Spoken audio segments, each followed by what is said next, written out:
Olá, muito boa noite para você. Hoje é quarta-feira, dia 6 de fevereiro. O Link Espírito Santo está começando e você vai ver agora o que vai ser destaque na nossa edição de hoje. Unidade de terapia intensiva do Hospital Antônio Bezerra de Faria permanece fechada depois do desabamento de parte do teto. Motorista perde controle do carro, cai em Lagoa na Serra e morre. Em Guaraná, distrito de Aracruz, bandidos explodem a agência do Banestes. Assessor de juiz federal é assassinado em Linhares. E a família acredita que o crime pode ter ligação com o trabalho. E ainda, DR fala de obras realizadas na segunda ponte e outras melhorias que devem acontecer ainda nesse ano. E a volta às aulas reforça a importância de se discutir o bullying nas escolas. Então não sai daí que o Link Espírito Santo está só começando.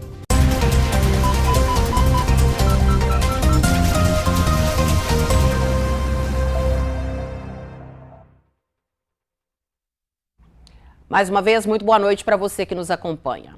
A unidade de terapia intensiva e o pronto-socorro do Hospital Antônio Bezerra de Faria precisaram ser fechados às pressas no final da tarde desta terça-feira. É que parte do teto do hospital desabou por causa de um vazamento. Imagens impressionantes mostram pacientes internados na UTI sendo atingidos pela água. Uma situação absurda, como mostra pra gente o repórter Vitor Zucolotti. As imagens impressionam. Neste vídeo, os enfermeiros aparecem tentando proteger um paciente que está entubado na UTI da água que jorra pela luminária do teto. Até saco de lixo é utilizado. Esta outra enfermeira tenta usar uma lixeira para conter o aguaceiro. Neste outro vídeo, é possível ver o estrago. Parte do teto da unidade de terapia intensiva está no chão. Os corredores do hospital ficaram alagados. Estas fotos mostram os enfermeiros e médicos retirando pacientes do local. Tudo isso aconteceu na tarde desta terça-feira no Hospital Antônio Bezerra de Faria, em Vila Velha, na região metropolitana. Hoje pela manhã, a situação do hospital era essa: recepção com poucas pessoas. Este paciente estava no corredor. Esta outra chegou em uma ambulância ao local, mas teve que voltar. Segundo o subsecretário estadual de Assistência em Saúde, o teto cedeu após uma manutenção preventiva. A equipe de manutenção própria do hospital estava fazendo uma manutenção preventiva, a substituição de um registro na tubulação. Quando a água foi religada, a tubulação não aguentou a pressão da água e a tubulação rompeu. E esse rompimento ocasionou o escoamento da água da própria caixa d'água e esse escoamento da água atingiu o forro do teto da UTI. O forro é de gesso, não suportou e aí acabou desabando no local que a água atingiu. 7 pacientes que estavam na UTI tiveram de ser transferidos. Todos os 7 pacientes foram transferidos para o Hospital Dório Silva. E nós também fizemos um comunicado ao SAMU e os pronto atendimentos da região que não levassem novos pacientes para lá. Mas a porta continuou aberta para atendimento. E a gente também autorizou que a visita noturna fosse feita para que os familiares dos outros pacientes e também desses pacientes pudessem acompanhar e ver que estava tudo bem. Porque, na verdade, foi um susto muito grande. Mas rapidamente a gente conseguiu fazer o remediamento desses pacientes, inicialmente para a área do próprio hospital, para um leito intermediário de UTI e depois fazendo a transferência para outra unidade. Segundo o subsecretário estadual de Assistência em Saúde, a expectativa é que o reparo na área onde o teto caiu aqui no hospital aconteça em até 48 horas. Infelizmente, tem que ficar aí 2 dias com a UTI parada até fazer o reparo da instalação. Pois é, o senhor falou 2 dias que a UTI vai ficar parada, a equipe já está indo ao local, qual o trabalho que vai ser feito? Então, neste primeiro momento, é o trabalho de limpeza e de secagem da estrutura. Porque como a estrutura de gesso, nós precisamos esperar que ele seque para daí faça o reparo. E também a gente fazendo toda uma avaliação da estrutura elétrica, porque também a água pode ter atingido a instalação elétrica da unidade. Integrantes do Conselho Regional de Enfermagem estiveram no hospital. Neste vídeo, é possível ver a área em que o teto desabou. Fotos mostram que o incidente gerou infiltrações em outras alas do hospital, além de outras irregularidades. A situação do hospital já é preocupante. Tanto pacientes quanto funcionários reclamam de como está o local.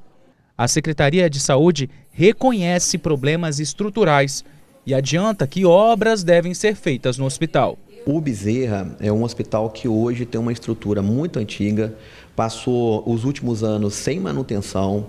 Então, o que nós estamos fazendo neste momento, que nós fizemos desde o primeiro dia de gestão, inclusive foi todo um levantamento em relação a qual necessidade de reparo da unidade, obra. Inclusive, hoje nós temos 2 obras programadas para o Bezerra. É uma obra no pronto-socorro, que com isso a gente reorganiza o fluxo e garante mais novos 30 leitos, e uma obra de uma construção nova no terreno que já é do Estado, que já tem projeto sendo preparado e licitado, que a gente ganha mais 59 novos leitos. E agora há pouco, fiscais do Conselho Regional de Medicina fizeram uma vistoria no hospital. Eles devem decidir ainda hoje se fazem a interdição do Antônio Bezerra de Faria. Agora nós vamos direto à nossa redação com o Rodrigo Schroeder, que tem mais notícias dessa quarta-feira pra gente. Muito boa noite para você, Rodrigo. Boa noite, Adriana. Boa noite a todos. A gente começa direto da redação com uma triste notícia. Um aposentado morreu após cair com o carro em um rio às margens da Avenida Norte-Sul, na descida para o bairro Barcelona, na Serra, na manhã de hoje. A Polícia Civil suspeita que Danilo Carlos de Souza, de 74 anos, tenha tido mal súbito enquanto dirigia. Segundo testemunhas, o aposentado ficou preso ao cinto de segurança por pelo menos 10 minutos. O idoso chegou a ser socorrido, mas morreu a caminho do hospital. De acordo com o Corpo de Bombeiros, o corpo do aposentado foi levado para o DML de Vitória. O caso será investigado pela Polícia Civil.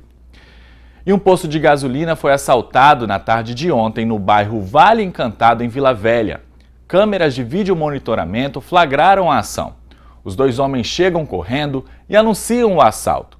Os criminosos tentam entrar em uma sala administrativa do posto, mas a funcionária havia trancado o portão que dava acesso ao local minutos antes.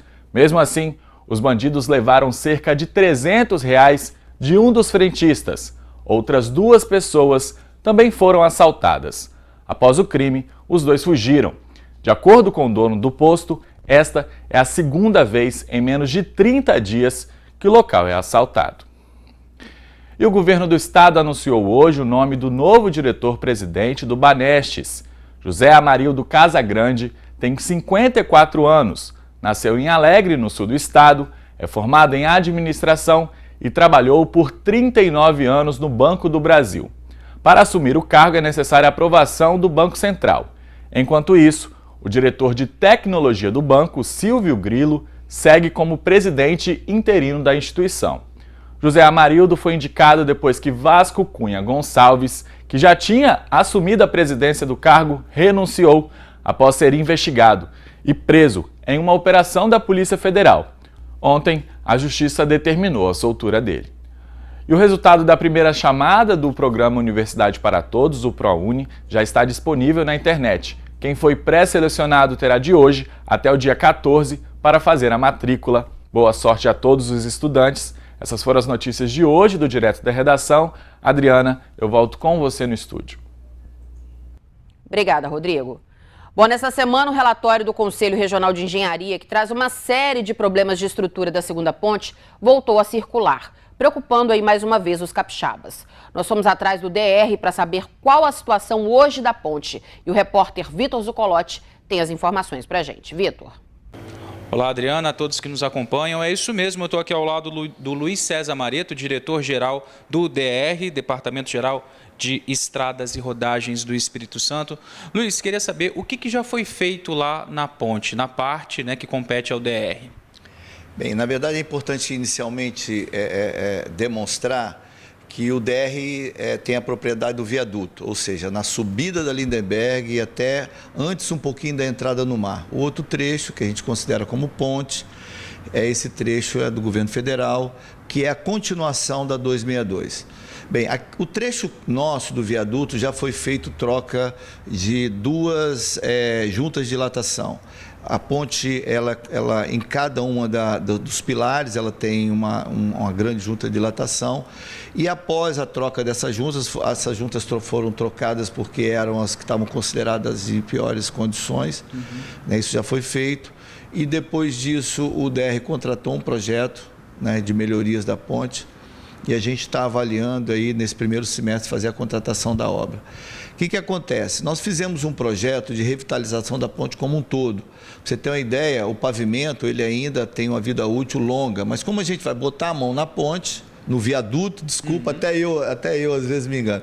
Como a gente vai botar a mão no viaduto, nós aproveitamos também, vamos recapear, vamos fazer todas as melhorias, inclusive de iluminação, de tudo aquilo que compete a nós dentro da nossa gestão sobre o viaduto. No caso, então, para 2019, já a expectativa é disso que você falou, recapeamento? A gente tem absoluta convicção, o governador já determinou que a gente inicie esse processo e nós queremos iniciar o mais rápido possível para esse ano ainda iniciar a obra. Entendi. Muito possivelmente no primeiro semestre, né? Dependendo, a gente nunca pode dar muita certeza das datas, eu sei que a população não gosta muito de ouvir isso, mas infelizmente os processos licitatórios que nós temos que fazer dentro da legislação que nós temos hoje é muito doído para nós e para a população, porque as empresas brigam, entram em processo, justiça e tal. Então a gente assim, mas eu espero, em função da forma como está o projeto, da forma como está a planilha, como está o orçamento da obra, que esse primeiro semestre a gente consiga contratar essa obra ainda. Luiz, como é que está o diálogo com o DENIT, né, o Departamento Nacional de Infraestrutura e Transportes, que no caso é o órgão que cuida ali da parte da ponte, especificamente falando. Vocês têm essa conversa, já que vocês estão com esse projeto para 2019, o DENIT já sinalizou também se existe aí uma vontade também de ajudar, de fazer isso, como é que está? Sexta-feira agora, o Romeu, que é o diretor-geral do DENIT, uma pessoa que eu tenho contato com ele sistematicamente, até porque nós fazemos a mesma coisa, né? Eu faço a parte rodoviária e obras de arte do governo do estado e ele faz a parte rodoviária e obra de arte do governo federal. Então nós executamos a mesma coisa.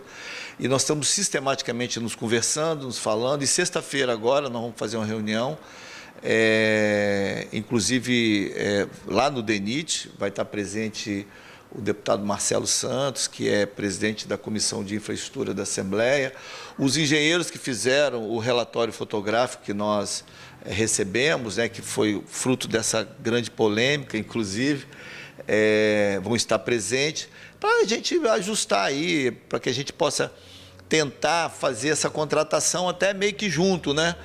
Para poder ser uma obra só, embora sejam 2 órgãos, mas vamos avaliar aí a possibilidade da gente tratar isso de uma maneira coletiva. Maravilha. Muito obrigado, Luiz César, pela atenção dada. Então, gente, é isso. É claro que a gente vai ficar de olho para ver aí início, né, desse semestre, no próximo mesmo, como é que vai ficar a situação da ponte como um todo, tanto a parte de viaduto, quanto também a parte que fica na água. Adriana, eu volto com você no estúdio. Nós pedimos um posicionamento ao DENIT sobre a parte da ponte que é de competência do órgão, mas até o fechamento dessa edição nós não tivemos retorno. Bom, o link vai agora para um rápido intervalo e na volta a gente fala sobre bullying nas escolas e a importância de se discutir o problema na volta às aulas. E ainda, livro conta bastidores da greve da PM, que completou 2 anos nesta semana. Então não sai daí que o link Espírito Santo volta já.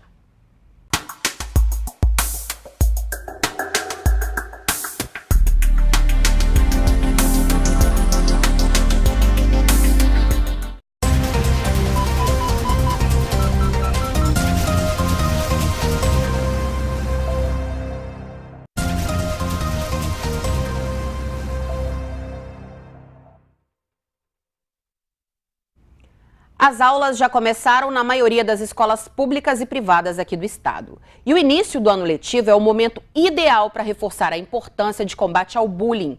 Em um colégio de Vitória, um projeto trabalha esse tema com as crianças de forma criativa e interativa. As aulas já começaram para a Sara e para a Júlia. Elas estão agora no 4º ano, numa sala com colegas antigos e alguns que chegaram por agora. E logo nesse início, uma das atividades é dedicada a combater o bullying na sala de aula. Mas será que elas sabem o que é bullying? Por exemplo, a gente está na educação física, aí tem que escolher alguma pessoa, a gente não gosta dessa pessoa. Aí a gente vai lá e exclui ela do time e não deixa ela brincar, é isso. Bullying é quando a pessoa maltrata a outra porque ela é diferente da outra e tem outras coisas que as pessoas não gostam, assim. A própria Júlia já sentiu na pele a rejeição. Eu sofri bullying uma vez, porque quando eu era pequena, só que aí parou. Parou? Parou. Mas aí parou, você esqueceu? Esqueci. Deixou de lado, né? Deixei.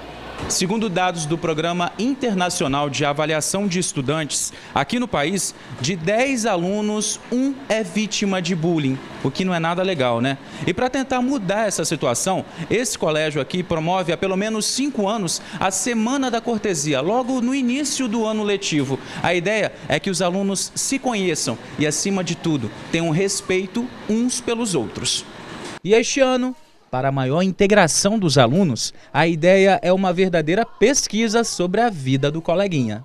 Fizeram sorteios na sala de aula, algumas salas fizeram esse sorteio em segredo, outros já sabem, e eles estão pesquisando sobre o colega, as preferências, os gostos, também o que o outro não gosta, para que a gente possa respeitar, né, a diferença. As professoras estão desenvolvendo dinâmicas, estão desenvolvendo ações, atividades, histórias focados neste assunto. E aí, nessa pesquisa, no final da semana, eles vão apresentar o colega que eles pesquisaram para toda a turma. A Sara já descobriu muita coisa da vida da amiguinha que tem de investigar. Ela faz aniversário no mesmo mês, acho que ela tem um cachorro, já viajou de avião. A colega é a Júlia, mas é claro que a gente não pode contar, né? Para não estragar a surpresa.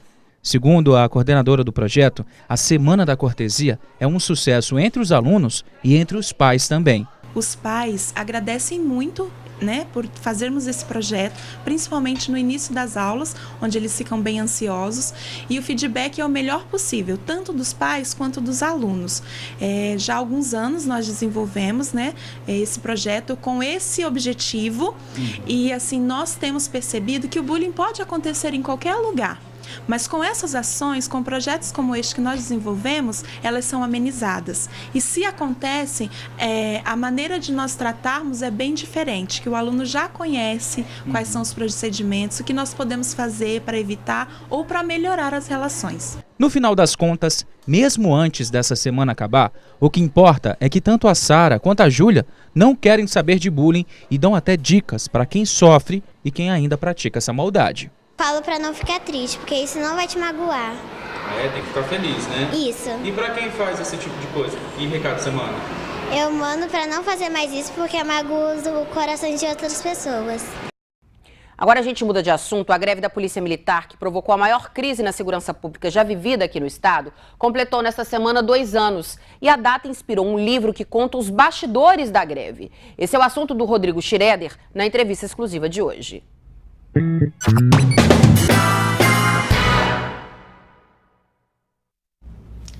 Boa noite, Adriana. Boa noite a todos. O livro Fevereiro Sangrento foi escrito pelo professor Bruno Brandão e também pelo presidente da Academia Cariaciquense de Letras, Marcos Bubac. O Bruno é meu convidado hoje aqui do quadro Entrevista Exclusiva. Seja bem-vindo, Bruno. Obrigado a todos. Que seja uma boa entrevista. Pra gente. Bruno, como é que surgiu a ideia do livro? A ideia do livro surgiu com um casamento. Eu e o Marcos gostamos de temas regionais, assuntos polêmicos. O Marcos escreveu um livro sobre o casarão de Carapebus, casarão nazista, mal assombrado. E eu escrevi um livro político, um livro sobre as manifestações que houveram nas ruas de 2013 em diante aqui no estado. Então, conto os bastidores. Eu gosto de bastidores, o Marcos também. Então, nos unimos, ele conheceu meu livro. Aguardamos algum escritor renomado do estado, que tem diversos. Ninguém vai escrever, então vamos escrever, Marcos? Bruno, esse é o primeiro livro de 3 que vão contar aí a história da greve, né? O que esse primeiro livro traz? O primeiro livro terá por nome Bastidores da Greve, o segundo, Caos Generalizado, o terceiro, Efeito Colateral. O primeiro livro ele vai contar como tudo aconteceu e por que aconteceu. Vai contar toda a precariedade que a PM vivia, revezamento de colete, não tinha reajuste salarial, 7 anos sem reajuste. Uma PM, uma das melhores do país, tá? Conseguiu reduzir o índice de criminalidade. Então, nós mergulhamos nos bastidores. Como é que vocês chegaram até esses bastidores? Através do que vocês trazem dados, relatos aí no livro? Perfeitamente. Nós recorremos a reportagens da mídia tradicional, entrevista. Nós entrevistamos muitos militares E nós tivemos, e aí está o ineditismo, um acesso a um aparelho telefônico, um aparelho celular, que retratava toda a discussão, toda a mobilização desse evento. Nós tivemos ali, ouvimos áudios e tivemos contato com fatos e eventos que a mídia tradicional não pôde ter, não conseguiu ter. Sem assim contar, né? Dar spoiler, mas assim, do que vocês ouviram foi mais impressionante? Que tipo de relatos que vocês chegaram aí que a população e a sociedade, a gente também não teve acesso? Então, interessante, por se tratar de uma narrativa ficcional, ou seja, nos permite ter a visão do escritor, a liberdade do escritor em colocar personagens, fatos e eventos. Mas, por vezes, muitas vezes, o leitor ele vai pegar se dizendo, mas foi ficção ou foi realidade? Em Cariacica, uma empresa que produzia dinamite, fazia dinamite, foi assaltada e nós tivemos acesso a um áudio onde o militar disse assim, olha, eu interceptei aqui um bando e eles cogitam derrubar a terceira ponte. Aí vai ficar a pergunta do leitor, mas isso é ficção? Não aconteceu mesmo. Por que a escolha da ficção dessa forma, da narrativa, né, ficcional, para contar uma história real que todo mundo viveu e sofreu aí durante quase um mês? A ficção, a narrativa ficcional está bem em voga. Então, nós queremos abraçar todos os públicos. Tanto o pré-adolescente, o adolescente, o pai de família, o idoso. E eu, como professor de história, assim, confesso que há um afastamento do gênero documentário. Então a ficção fica mais suave, mais fácil de se ler. Então permite um maior acesso. É claro também que nós escolhemos a narrativa ficcional para dar criatividade ao texto. Nós colocamos fatos, os personagens aqui, ou as personagens aqui, eles são fictícios, mas são inspirados em militares. Inclusive hoje eu recebi uma mensagem de um militar, eu não sei como é que estão descobrindo meu número, mas conseguiram, e ele disse assim, meu amigo, eu peguei o seu livro, estou com o seu livro há 2 dias, estou na página 50, eu falei assim, a média tá boa, 25 por dia? Ele disse assim, olha, eu estou aqui listando e eu estou tentando descobrir, já descobri 5. Eu falei, sério? Manda pra mim então. E esse aqui, quem é? Fulano de tal, fulano de tal. Eu falei assim, olha, aí entra a ficção. Uma forma de proteger vocês, os militares, mas de alguma forma não compromete a veracidade dos fatos, na sua opinião? Então, a narrativa ficcional, ela permite a criação, vamos dizer assim, a invenção, mas é fato que a realidade em que os militares viviam, como o governo os tratou, que ficou notório a todos, tá registrado aqui no livro, entendeu? Então, assim, como o senhor disse, para nos preservar como escritores, né, e preservar os militares também, que há um regimento, os militares estão sujeitos a um regimento, nós escolhemos também a narrativa ficcional, né? Mas, assim, nós temos a nossa visão aqui como escritores do fato, de acordo com as fontes, mas nós temos, como eu disse, temos fontes. E as fontes nos disseram tudo isso. Então, assim, se a gente for colocar uma porcentagem aqui, né, de realidade e ficção, 60 realidade, 40 ficção, tá ótimo. Uma ficção também permeada de realidade. Realidade. Né? Quando o livro vai ser lançado? O livro vai ser lançado no dia 20 de fevereiro, na Assembleia Legislativa, às 19 horas, a princípio. Nós temos uma página no Facebook e no Instagram, Fevereiro Sangrento. Então lá, os leitores, toda a sociedade pode estar acompanhando, e o convite é para que a sociedade participe, porque todos sofreram, entre aspas, ou sem as aspas, sofreram com esse período, né? Com a greve, com esse fato, com esse evento. Os outros 2 já estão prontos? Eu gostaria de falar do segundo livro, que é o Caos Generalizado. Nós vamos conversar com as mulheres. Porque, a princípio, as mulheres que seriam as personagens do primeiro livro. Mas depois começaram a surgir militares preocupados com elas, preocupados com a sua situação. E aí, eu e Marcos decidimos Quando pro vocês segundo começaram a momento. escrever o livro? Em junho do ano passado. Em junho do ano passado. Tempo recorde para o escritor, nós nos dedicamos e muito, tem muita dedicação aqui. E eu acho interessante que eu já tenho tido um retorno muito interessante.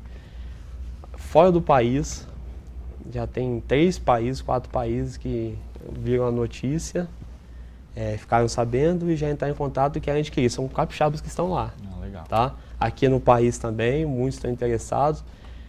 Se for possível, tem um relato muito interessante, que eu quase me emocionei vindo aqui para o programa, de um militar que ele se diz assim, agraciado. Tá? Ele mandou para mim um relato dele e eu fiquei assim, muito emocionado. Porque eu vejo que os militares esperam muito dessa obra, entendeu? Inclusive, assim, uns estão lendo como nunca leram, né? Não estou dizendo que o militar não lê, mas nunca leram. E, assim, estão se vendo aqui. Inclusive, uns me perguntam, falam, quem é esse fulano de tal? E parece que eles... pro mistério, né? E parece que ele espera que eu fale, não, esse é você. Mas é você. Eles se veem na obra. Muito interessante. Te desejo muito sucesso com o livro. Né? Ler é sempre bom e te desejo muito sucesso aí. Lançamento então no dia 20 de fevereiro lá na Assembleia Legislativa, né? 20 de fevereiro na Assembleia Legislativa. Eu poderia deixar um contato aqui? Pode sim. Então, através do número 996566848. Agora sim eu passei o número. 996566848. Entra em contato com você, pode adquirir, pode ter mais informações. Perfeitamente. Quaisquer dúvidas estão à disposição. Bruno, muito obrigado pela sua presença aqui no Link Espírito Santo. Desejo mais uma vez sucesso para o livro. Obrigado, vocês são demais. Obrigado mais uma vez. Adriana, volto com você no estúdio. O Link agora vai para mais um rápido intervalo e na volta você confere as notícias de outras regiões do estado nessa quarta-feira. Então não sai daí que a gente volta já.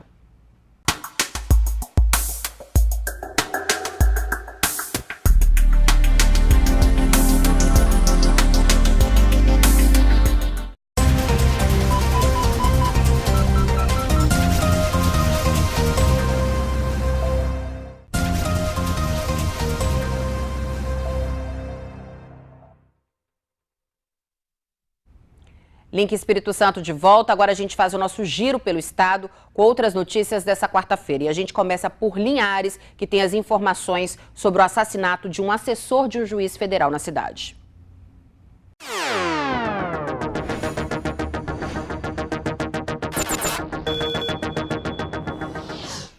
Olá, você que acompanha o Link Espírito Santo. Falamos agora de Linhares. E uma triste notícia. O técnico da Justiça Federal, Cláudio Henrique Batista, foi assassinado no bairro Colina ao chegar em casa. Na noite desta terça-feira, o bairro Colina foi palco de uma morte violenta por arma de fogo. O funcionário da Justiça Federal, Cláudio Henrique Batista, de 42 anos, foi assassinado com vários tiros na rua Nogueira da Gama, quando chegava na garagem de sua casa. Foi uma ação rápida e determinada. De acordo com moradores, 2 homens se aproximaram com um aparente carro de passeio e atiraram diversas vezes no técnico judiciário. Os tiros, 5 disparos na altura do rosto da vítima, foram fatais. Os matadores desconhecidos fugiram do local. O Corpo de Bombeiros foi chamado para realizar socorro até um dos hospitais de Linhares. Um deles fica a 50 metros de onde o crime aconteceu, mas não deu tempo. Cláudio teve morte confirmada minutos depois. Hoje de manhã, a tristeza tomou conta de amigos que compareceram ao velório da vítima que aconteceu no bairro BNH. Entre muitas lágrimas, a pergunta do que pode ter acontecido e que tenha motivado tanta violência.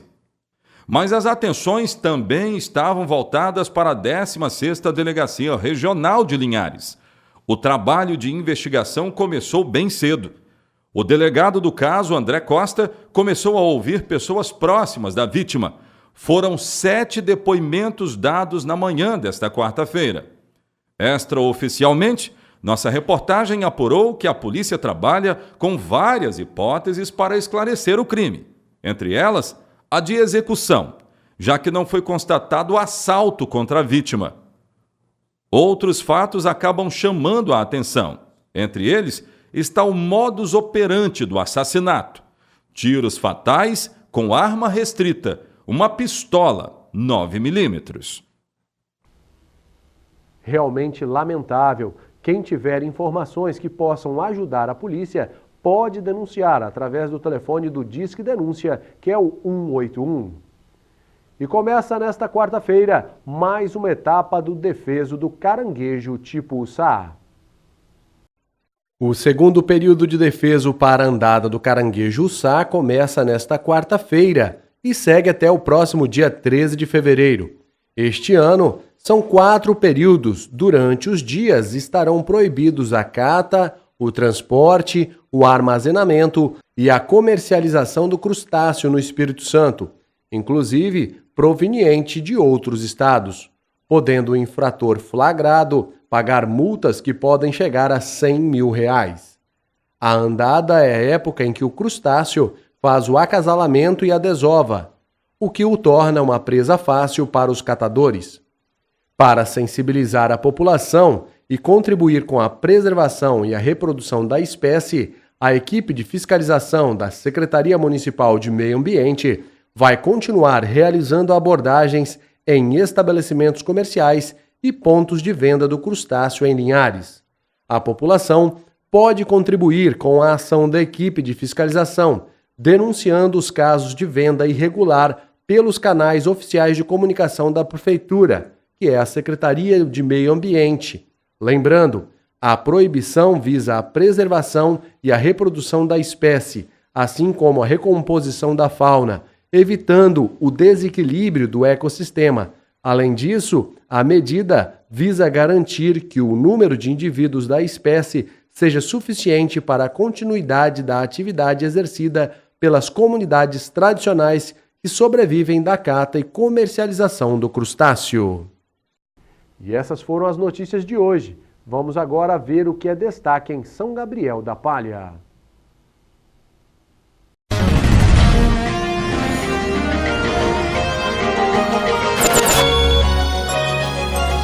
Polícia Militar faz intervenção conjunta com servidores da assistência social da Prefeitura Municipal de São Gabriel em relação à população em situação de rua.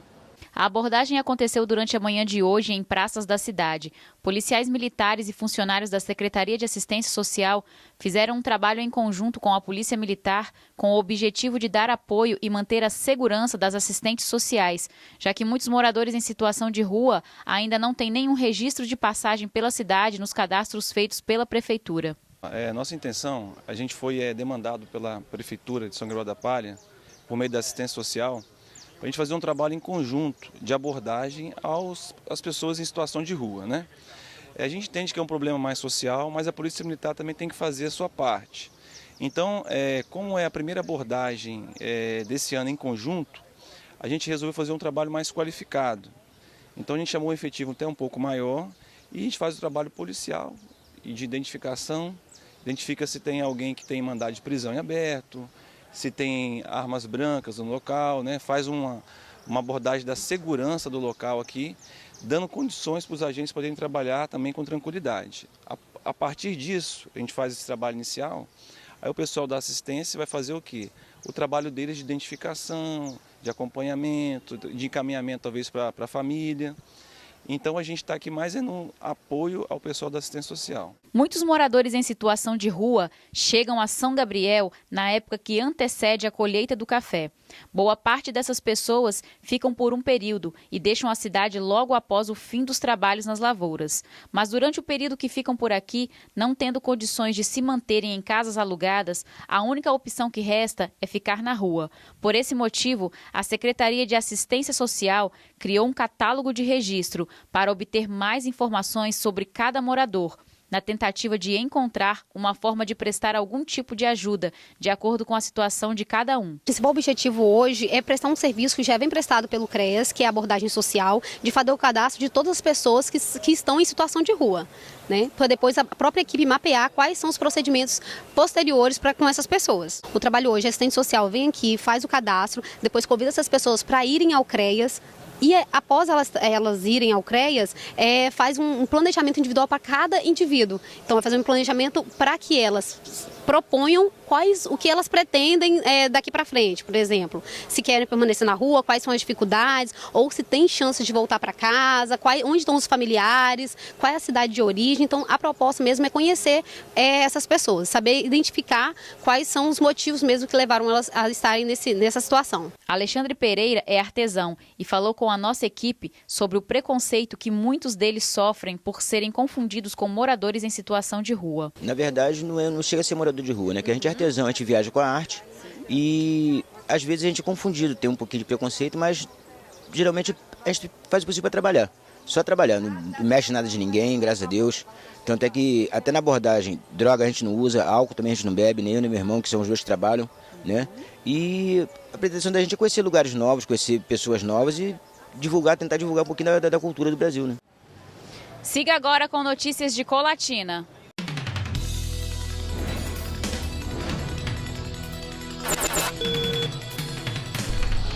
Olá, boa noite para você que nos acompanha aqui no Link Espírito Santo. Um dado positivo aponta para a atuação da Polícia Militar aqui em nossa região. O 8º Batalhão, com sede aqui em Colatina, atende a mais 6 municípios.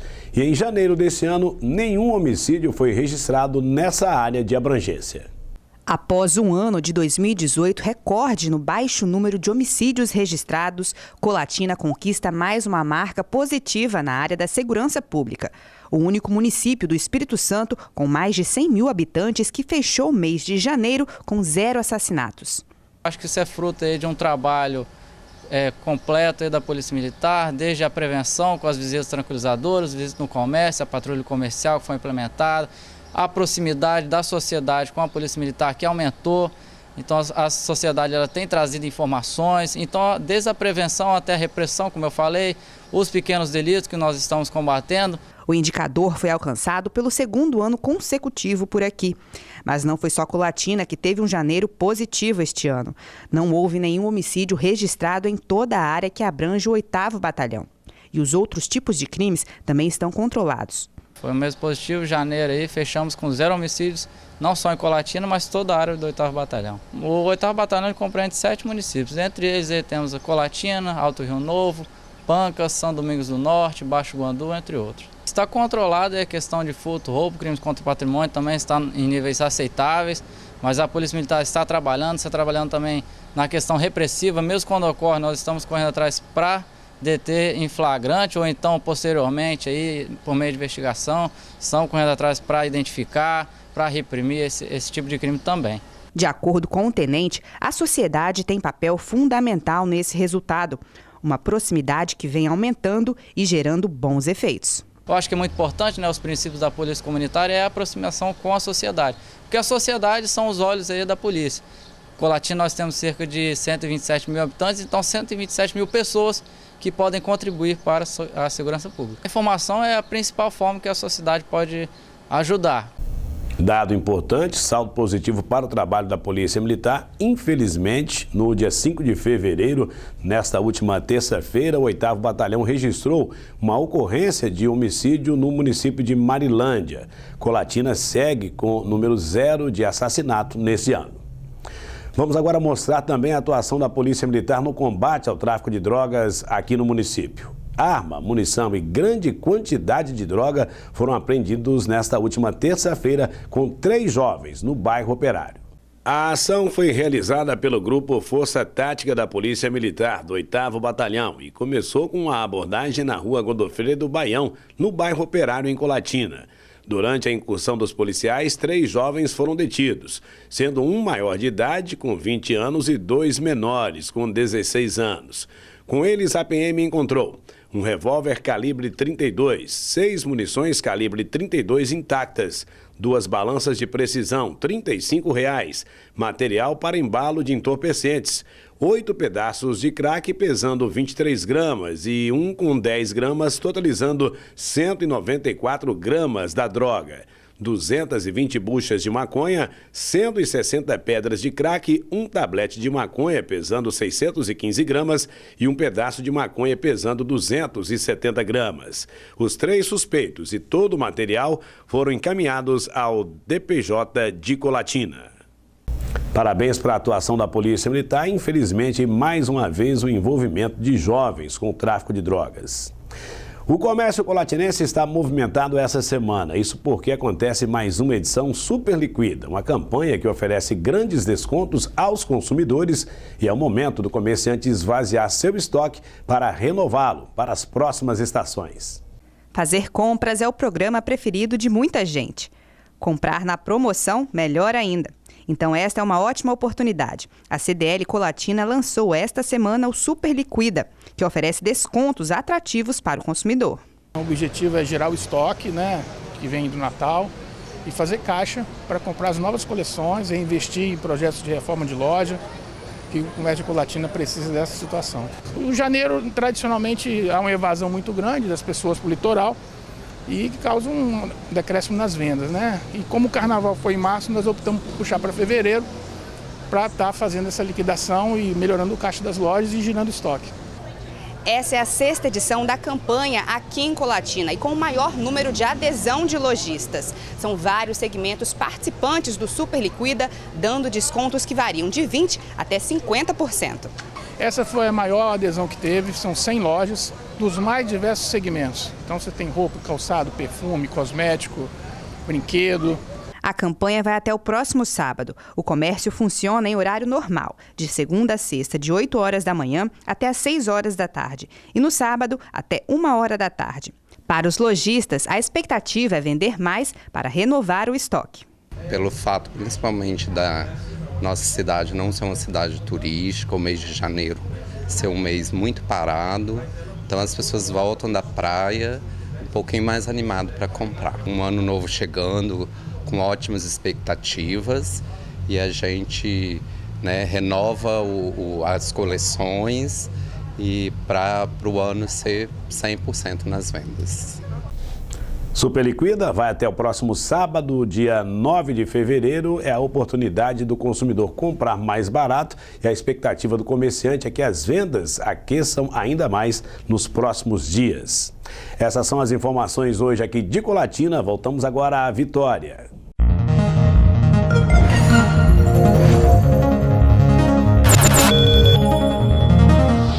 Nós vamos agora para mais um rápido intervalo. Na volta você confere outras notícias dessa quarta-feira aqui no estado. A gente volta já.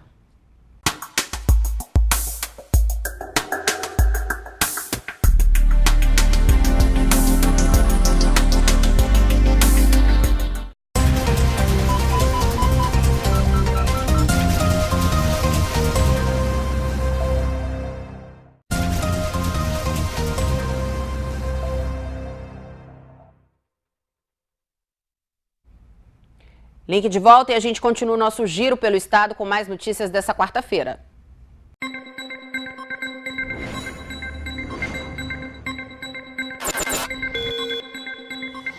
Olá, amigos do Link. Um ciclista aventureiro passou hoje por São Mateus.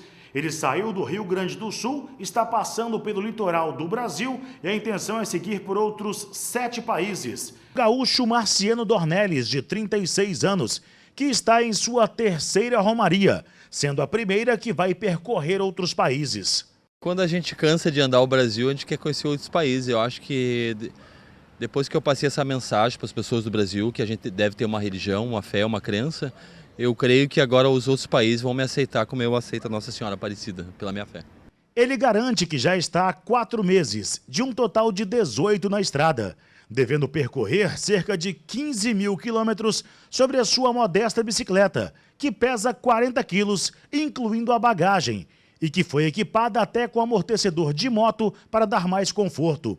O devoto de Nossa Senhora Aparecida já fez a troca de 10 pares de pneus, 20 câmaras de ar e 2 quadros. Então a gente como atleta, a gente tem desgaste físico, mental, psicológico, e a bicicletinha também, o Brasil é muito grande para andar numa bicicletinha, Então muitas vezes quebra a bicicleta no trecho, uma peça pode desgastar e eu não ter aqui para repor, Mas eu fico muito grato que no Brasil a gente tem muitos amigos aí com uma rede sim, tu chega aqui, tu ganha uma água, ganha um cafezinho, ganha uma entrevista. Ele faz questão de mostrar a bandeira de sua cidade natal, Bagé, no Rio Grande do Sul. Biomédico de profissão, ele não descuida da segurança. Eu não pedalo à noite devido à violência e à insegurança, muito perigoso. O próximo destino está perto. Gente, eu quero que a Bahia toda me receba, lá o pessoal da Bahia aí, ó. Olha, uma sequência de incêndios próximos da área do aeroporto de São Mateus, no bairro Aviação, está deixando os moradores da região em estado de alerta. O Corpo de Bombeiros também está preocupado com a situação, devido à existência de tanques de combustível no local, para abastecimento de aeronaves pertencente a uma empresa particular. Os registros foram feitos no último fim de semana e, segundo os bombeiros, o início foi devido ao mato estar seco em função da longa estiagem que acontece aqui na cidade. Essas foram as informações de São Mateus. Agora seguimos para o município de Aracruz.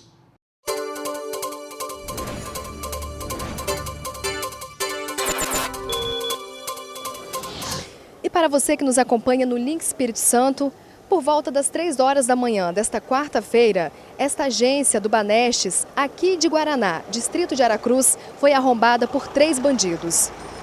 3 bandidos encapuzados explodiram a agência Banestes. O crime aconteceu durante a madrugada desta quarta-feira e toda a ação foi filmada pelas câmeras de segurança. Segundo a PM, os assaltantes usaram um artefato explosivo. As imagens mostram um carro estacionado na porta do banco às 3h07. É possível ver os 3 suspeitos saindo do carro, um deles com uma barra de ferro na mão. Ele quebra o vidro do banco e invade o local. Às 3h11 acontece a primeira explosão. Às 3h14 acontece a segunda explosão. Logo depois, às 3h15, eles entram no carro e vão embora. Toda a ação durou apenas 8 minutos. Por volta das 11 horas da manhã, o esquadrão antibombas chegou ao local para vistoria. Foram encontrados vestígios de cartuchos de emunição, um explosivo normalmente utilizado para detonar pedreiras. Este foi o veículo utilizado pelos bandidos. Ele foi abandonado aqui próximo ao eucalipto e, como vocês podem observar, ele está todo queimado.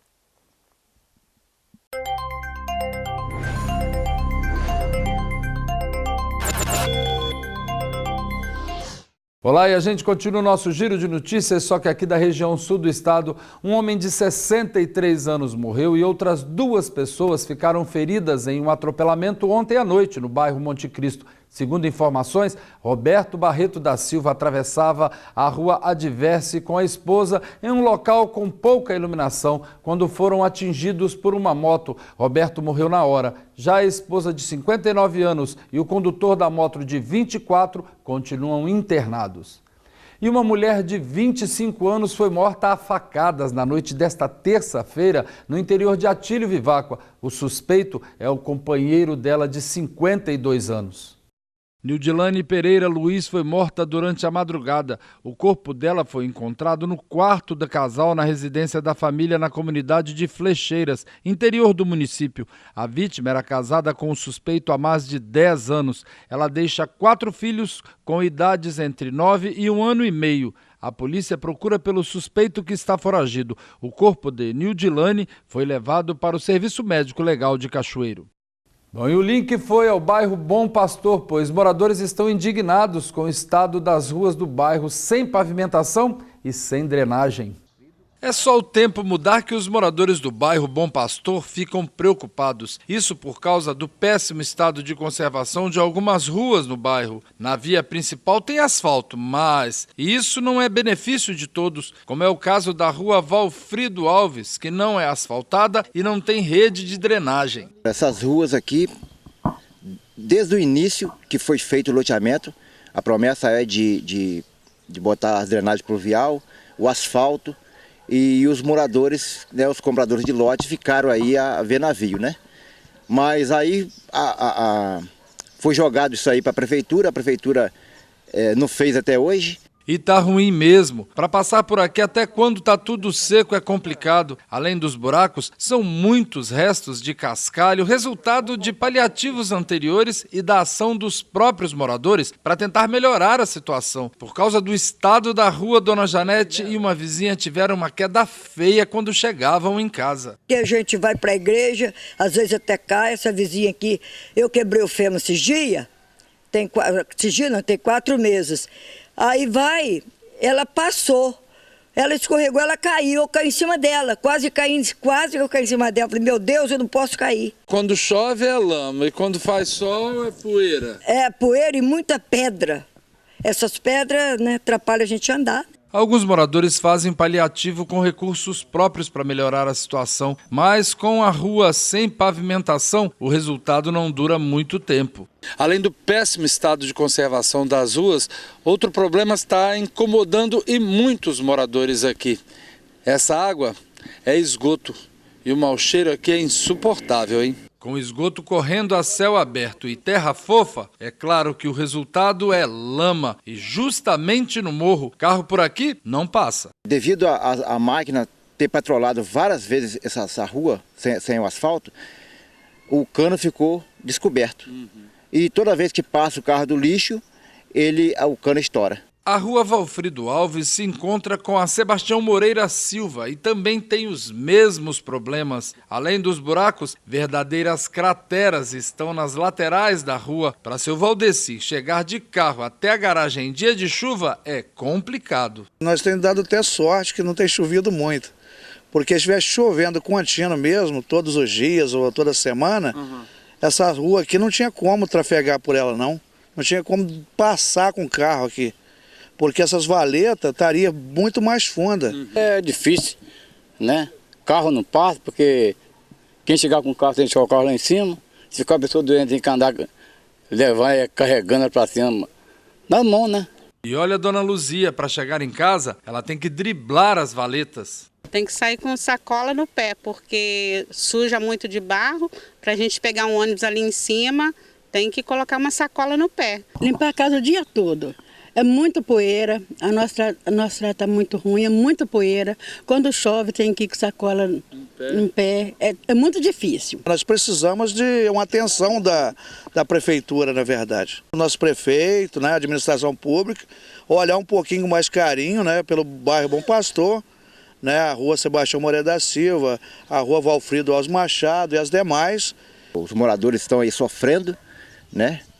Falta de drenagem pluvial, o asfalto, né? Os meio-fio que não tem. Então a gente quer saber, né? De quem que é a responsabilidade de fazer esse asfaltamento aqui. Bom, a Secretaria de Obras informou que o projeto de drenagem e pavimentação das ruas está sendo desenvolvido e que uma equipe está fazendo o levantamento topográfico das duas vias. E quanto ao esgoto que a gente viu na reportagem, a BRK informou que os reparos já foram executados e que hoje mesmo uma equipe foi ao local executar uma melhoria no sistema de esgotamento sanitário para que novos entupimentos não voltem a acontecer. Bem, esses foram os destaques aqui do sul do estado e nós voltamos à Vitória.